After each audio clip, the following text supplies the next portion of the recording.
పాడి కౌశల్ రెడ్డి. అధ్యక్ష, అవకాశం ఇచ్చినందుకు ధన్యవాదాలు అధ్యక్ష. అధ్యక్ష, హుజురాబాద్లో డంపింగ్ యార్డ్ పెడతా ఉన్నారు అధ్యక్ష. దాని పార్టీలకి అతీతంగా హుజురాబాద్ నియోజకవర్గ ప్రజలందరూ కూడా వ్యతిరేకిస్తూ ఉన్నారు అధ్యక్ష. దయచేసి మా దగ్గర డంపింగ్ యార్డ్ వద్దు అధ్యక్ష. ఎందుకంటే హనంకొండలో ఉన్న చెత్త అంతా, కరీంనగర్ జిల్లాలో ఉన్న చెత్త అంతా కూడా హుజురాబాద్లో తీసుకొచ్చి వేస్తామంటే చాలా ఇబ్బంది అవుతుంది అధ్యక్ష.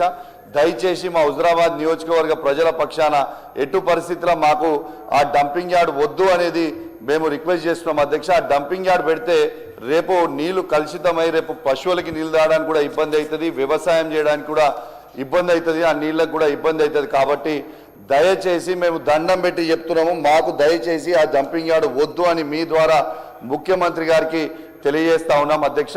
అదే విధంగా అధ్యక్ష, కందుగుల కనుకలగిద్ద జూపాకలో ఆ రోడ్ కూడా ఖరాబ్ అయింది అధ్యక్ష. దయచేసి ఆ రోడ్ కూడా వేయాలని విజ్ఞప్తి చేసి అవకాశం ఇచ్చినందుకు మీకు ప్రత్యేకంగా ధన్యవాదాలు అధ్యక్ష. Thank you. మినిస్టర్ గారు సభ్యులు చెప్పింది నోట్ డౌన్ చేసుకున్నాం అధ్యక్ష. Okay, thank you. Anirudh Reddy. ధన్యవాదాలు అధ్యక్ష, అవకాశం ఇచ్చినందుకు. టూరిజం మినిస్టర్ గారికి చేస్తున్నాను అధ్యక్ష. ఉదండపూర్ రిజర్వాయర్ దగ్గర అధ్యక్ష ఒక టూరిజం హోటల్ శాంక్షన్ చేస్తే అధ్యక్ష వీకెండ్ అక్కడ టూరిస్టులు వచ్చేదానికి అవకాశం ఉంటుంది అధ్యక్ష. అదేవిధంగా